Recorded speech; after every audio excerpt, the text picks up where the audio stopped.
بسم اللہ الرحمن الرحیم۔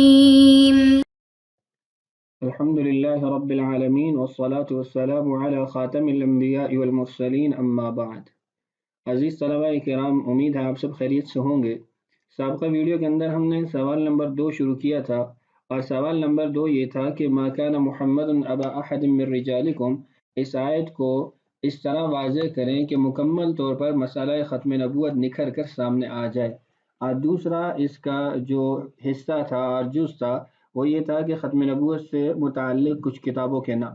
تو ہم نے پچھلی ویڈیو کے اندر ما کان محمد ابا احد اس آیت کی تفسیر شروع کی تھی اور شان نزول کو ہم نے پڑھا تھا۔ اب اس کے بعد میں نے آپ سے عرض کیا تھا کہ ولیکن رسول اللہ وخاتم النبیین، جو آج کی ہماری اس ویڈیو کی عبارت بھی ہے،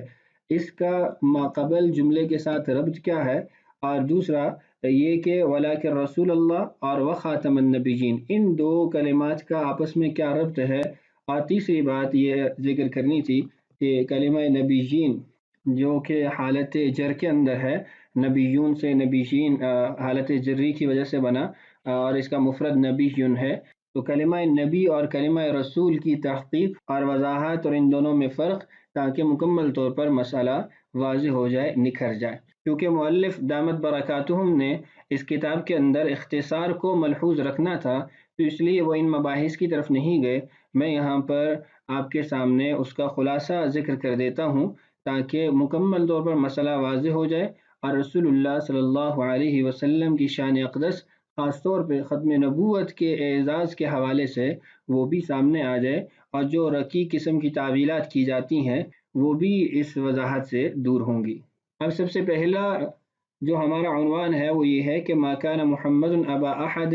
من رجالکم، یہ جو جملہ ہے کہ محمد صلی اللہ علیہ وسلم تمہارے مردوں میں سے کسی کے باپ نہیں ہیں، اس کا ولیکن رسول اللہ وخاتم النبیین اس جملے کے ساتھ ربط کیا ہے، جوڑ کیا ہے کہ محمد صلی اللہ علیہ وسلم تمہارے مردوں میں سے کسی کے باپ نہیں ہیں۔ اس جملے کے اندر رسول اللہ صلی اللہ علیہ وسلم سے ابوت جسمانیہ، یعنی جسمانی طور پر والد ہونا، چاہے وہ نسبی اعتبار سے ہو یا رضاعی اعتبار سے ہو، وہ یعنی اس کی نفی کی گئی ہے مردوں کے اعتبار سے کہ تمہارے مردوں میں سے کسی کے بھی باپ نہیں ہیں۔ تو اس سے کچھ شبہات ذہنوں میں آ سکتے تھے۔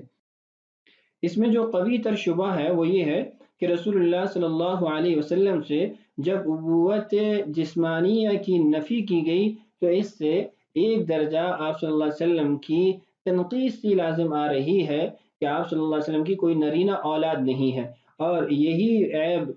جو کفار مکہ تھے وہ بھی آپ صلی اللہ علیہ وسلم پر لگاتے تھے اور آپ کو تنگ کرتے تھے کہ نعوذ باللہ آپ ابتر ہیں، آپ کی نسل نہیں چلے گی، آپ لاولد ہیں۔ تو وہ جب اس قسم کا طعنہ دیتے ہیں تو اللہ تعالیٰ نے یہ اگلے جملے کے اندر اپنے نبی کو تسلی بھی دی، اور ان لوگوں کو اللہ تعالیٰ نے توبیخ بھی کی، یعنی قسم کی ڈانٹ پلائی کہ تمہاری بات ٹھیک ہے کہ رسول اللہ صلی اللہ علیہ وسلم کسی مرد کے باپ نہیں ہیں، ولیکن رسول اللہ، لیکن اللہ کے رسول ہیں، اور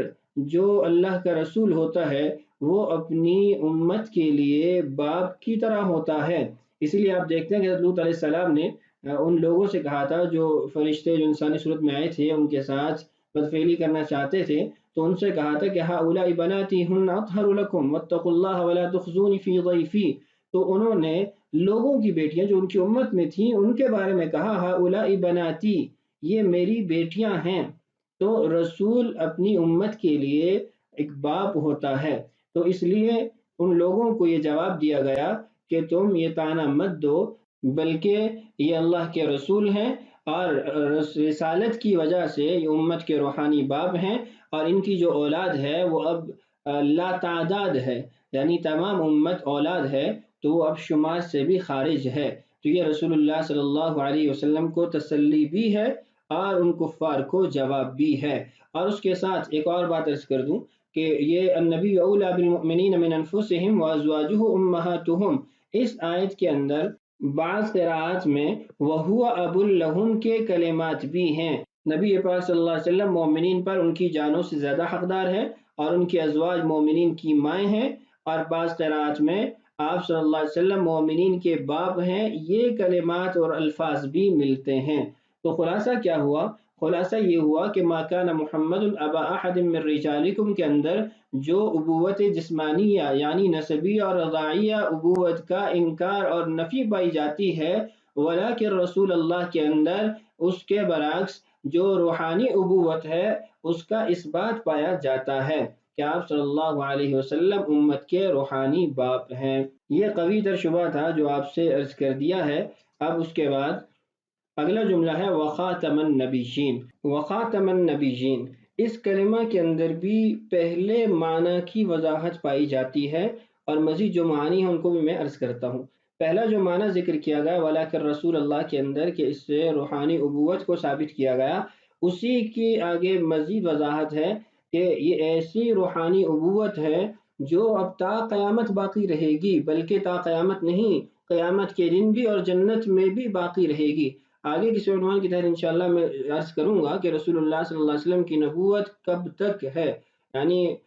اس کی انتہا تو اب ہو ہی نہیں سکتی کہ جنت کے اندر بھی رسول اللہ صلی اللہ علیہ وسلم کی نبوت کا سایہ رہے گا، اور حشر کے میدان میں بھی، قبر میں بھی۔ تو انشاءاللہ آگے کسی موقع پہ اس کو واضح کروں گا کہ ولیکن رسول اللہ ابوت روحانیہ ثابت ہو گئی، وہ خاتم النبیین، اور یہ ابوت روحانیہ ایسی ہے کہ اب اس کو کوئی ختم نہیں کر سکتا، اس لیے کہ جب آپ نے سلسلہ نبوت کو ختم کر دیا، اب آپ کے بعد تو کسی کو نبوت مل ہی نہیں سکتی کہ جو آ کے آپ کی اس روحانی ابوت کو ختم کر سکے۔ تو اس لیے اس میں ان لوگوں کو جواب ہے جو آپ کو ابتر ہونے کا طعنہ دیتے تھے کہ اللہ تعالیٰ نے فرمایا کہ تم تو مر جاؤ گے، کھپ جاؤ گے، تمہاری نسلیں ختم ہو جائیں گی، لیکن رسول اللہ صلی اللہ علیہ وسلم کی جو ابوت روحانیہ ہے یہ ختم ہونے والی نہیں ہے۔ اس میں ایک اور معنی بھی نکلتا ہے ان دونوں جملوں کو ملا کے، وہ یہ کہ ہر نبی کے اندر امت پر ایک شفقت ہوتی ہے، شفقت کا مادہ ہوتا ہے۔ اس کی وجہ یہ ہے کہ ہر نبی اپنی امت کا روحانی باپ ہوتا ہے، اور باپ کے اندر شفقت پدری پائی جاتی ہے۔ اب جتنی اولاد زیادہ ہو اتنی زیادہ شفقت پدری انسان کے اندر پائی جاتی ہے۔ اب بقیہ انبیاء ایک مخصوص وقت کے لیے، ایک مخصوص علاقے کے لیے تھے، تو اس لیے ان کی جو روحانی ابوت تھی وہ بھی محصور تھی، یعنی اس کی ایک باؤنڈری تھی، ایک حد تھی، لیکن رسول اللہ صلی اللہ علیہ وسلم خاتم النبیین ہیں، آپ کی روحانی ابوت وہ ختم ہونے والی نہیں ہے۔ تو اس کا مطلب یہ ہے کہ آپ کی روحانی اولاد سب سے زیادہ ہے، اس لیے آپ نے ارشاد فرمایا انی اباہی بکم الامم، کہ میں تمہاری وجہ سے یعنی تمہاری کثرت کی وجہ سے دوسری امتوں پر فخر کروں گا۔ تو آپ صلی اللہ علیہ وسلم کی روحانی اولاد تمام انبیاء سے زیادہ، تو نتیجہ یہ ہوا کہ آپ کے اندر امت پر شفقت بھی تمام انبیاء سے زیادہ ہے۔ تو یہ آپ صلی اللہ علیہ وسلم کی شان یہاں سے مزید واضح ہوتی ہے۔ اس کے بعد ہمارا اگلا عنوان ہے کہ نبی اور رسول میں معنوی اعتبار سے فرق۔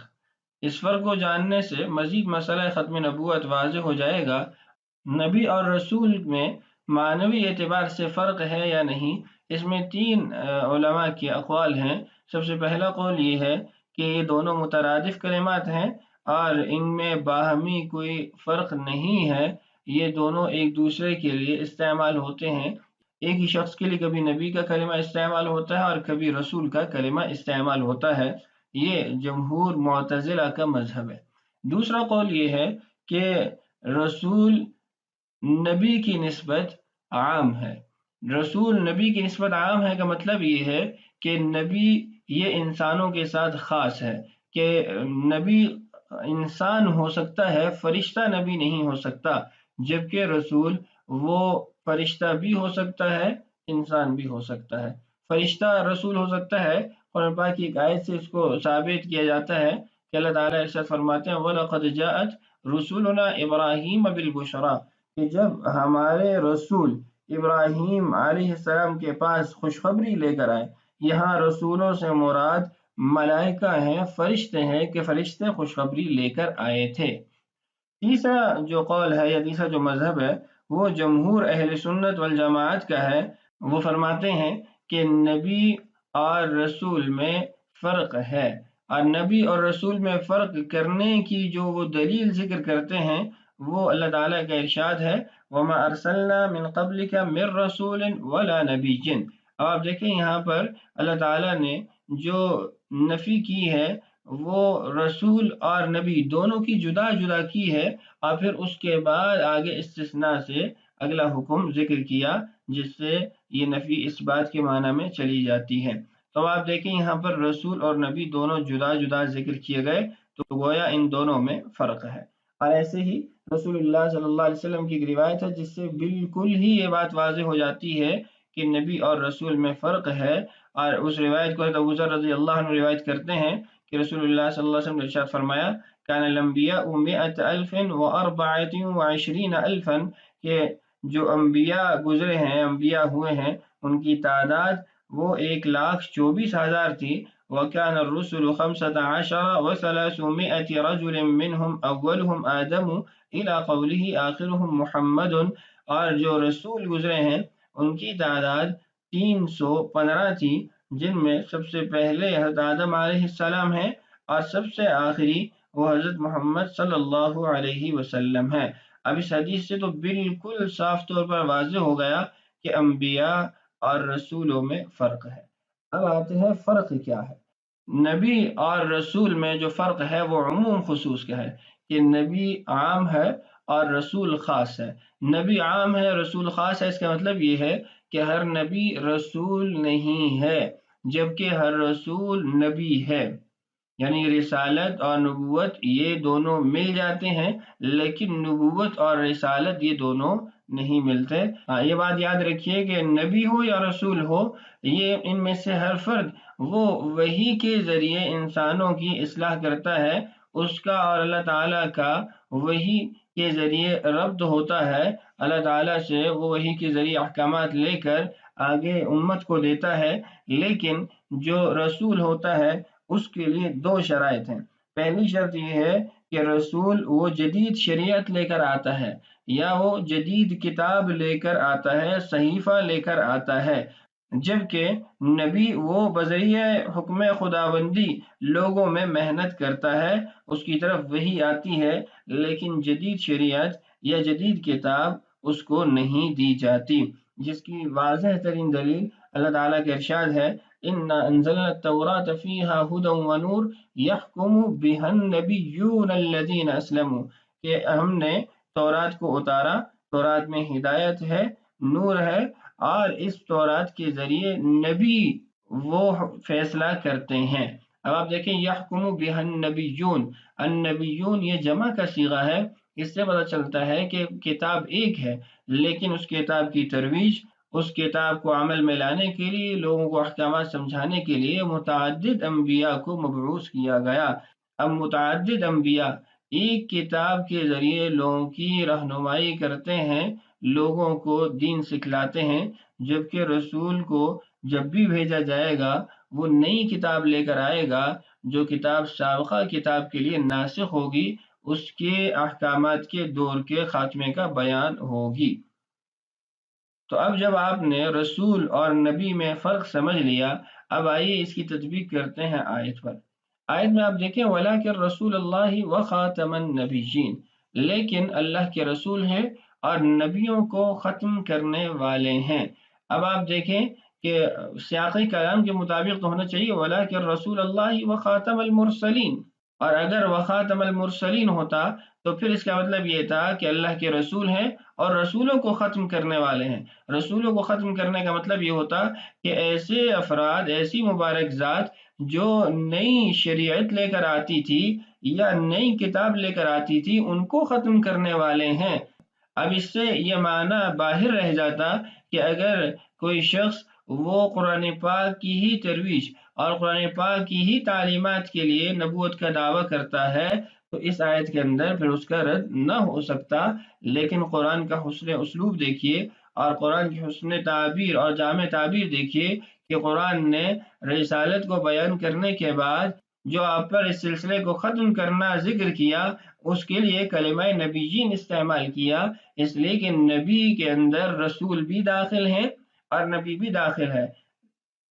کہ نبیین کے اندر چاہے مستقل شریعت لانے والا پیغمبر ہو یا مستقل شریعت لانے والا پیغمبر نہ ہو، چاہے وہ تشریعی غیر تشریعی کسی بھی دعویٰ کے ساتھ آئے، اس کو گنجائش نہیں ملتی۔ مکمل طور پر نفی کی گئی ہے کہ اب نبوت کا سلسلہ حضرت محمد صلی اللہ علیہ وسلم کی مبارک ذات پر ختم کر دیا گیا ہے۔ اب نہ کوئی تشریعی نبی آ سکتا ہے، نہ غیر تشریعی نبی آ سکتا ہے، اب نہ کوئی